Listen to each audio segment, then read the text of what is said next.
Well, good evening and thanks for watching. Today, let's talk about some of the people. If they got any dumber, it would be humorous. I'm not sure they could get more dangerous.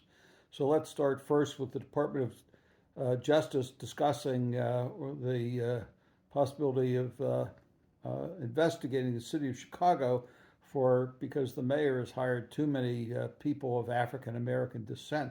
This is hysterical. When you take a look at Trump's cabinet, why don't we go through and figure out how many people of African American descent are in his cabinet and are giving advice? That's the first thing to take a look at.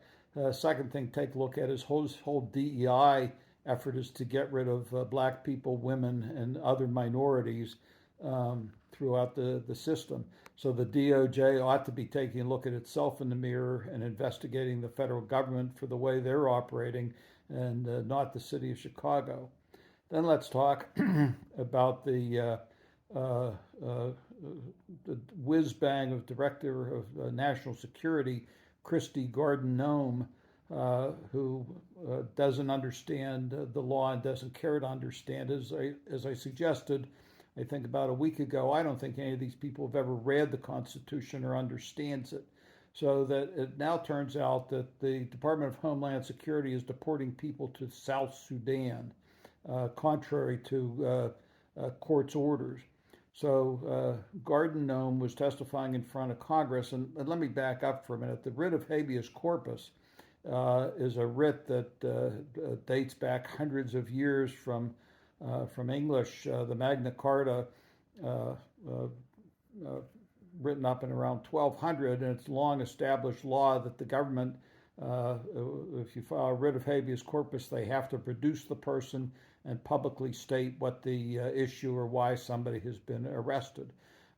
Christy Nome, this is enshrined in our Constitution and the Bill of Rights.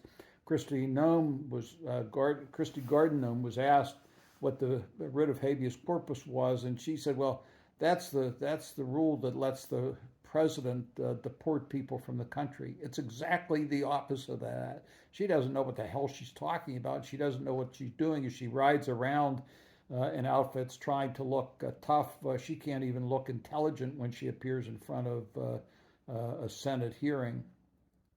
Then we have Robert Kennedy, the announcing that all the COVID shots that people got, he is convinced caused autism.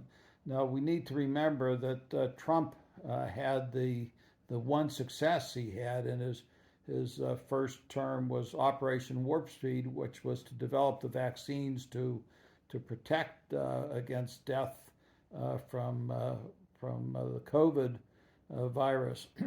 So now they're saying that apparently that the Trump uh, uh, uh, operation to get more vaccines for people in COVID caused autism, which is absurd on its face, and statistics don't pull that out.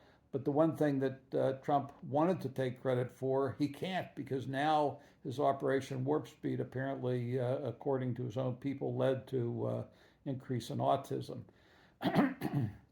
On this, one other thing I might note that is, again, the height of stupidity is you might have seen Walmart, along with a number of other companies, are starting to raise prices because of the tariffs.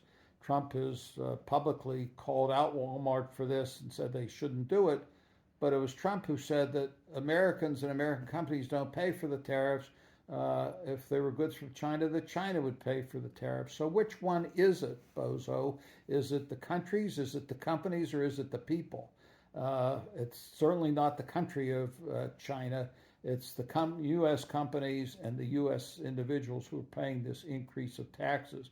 By the way, the last thing I'll mention today is the budget bill is going to be voted on tonight by the Republicans out of some committee.